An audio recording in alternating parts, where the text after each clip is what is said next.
demonstrate a one-hand tie around a hemostatic forceps first requires that you properly place the hemostatic forceps. I'm using a Kelly forceps in the correct manner. The correct manner means that I have my thumb and ring fingers in the respective rings in the instrument.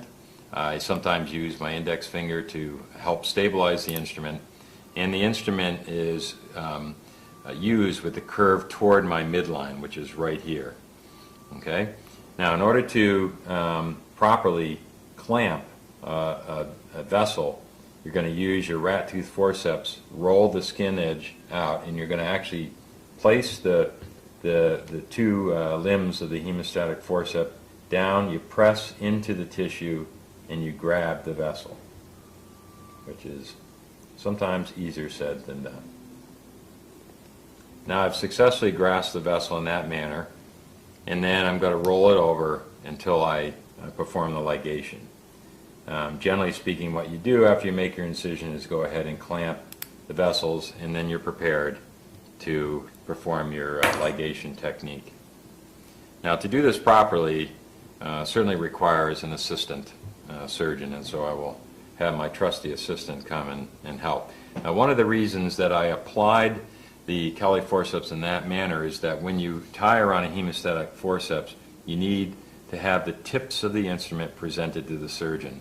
And you'll oftentimes hear surgeons say, tips up, meaning that you want the tip up in order to allow you to see and to make sure that you can clearly see that your suture is underneath the tips of the instrument, and also, obviously, if it's underneath the tips of the instrument, it will be completely encircling the involved vessel. Now, for this one, I will demonstrate a left-handed one-hand tie.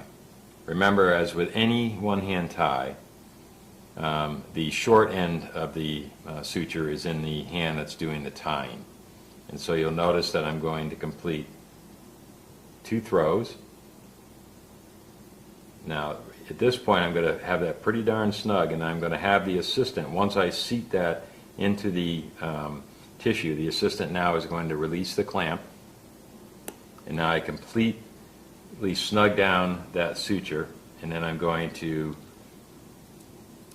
complete the second throw of a left-handed one-hand technique. Now I put an additional throw on top. So I have a single knot with one additional throw, a square knot with one additional throw.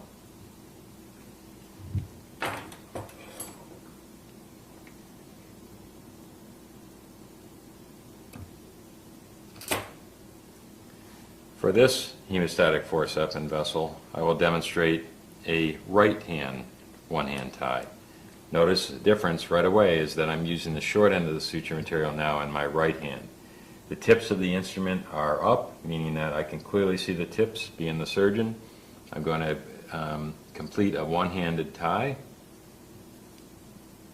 Okay, the assistant surgeon is going to release. I'm going to snug the suture material into the surrounding tissue, completely occluding the vessel, and then complete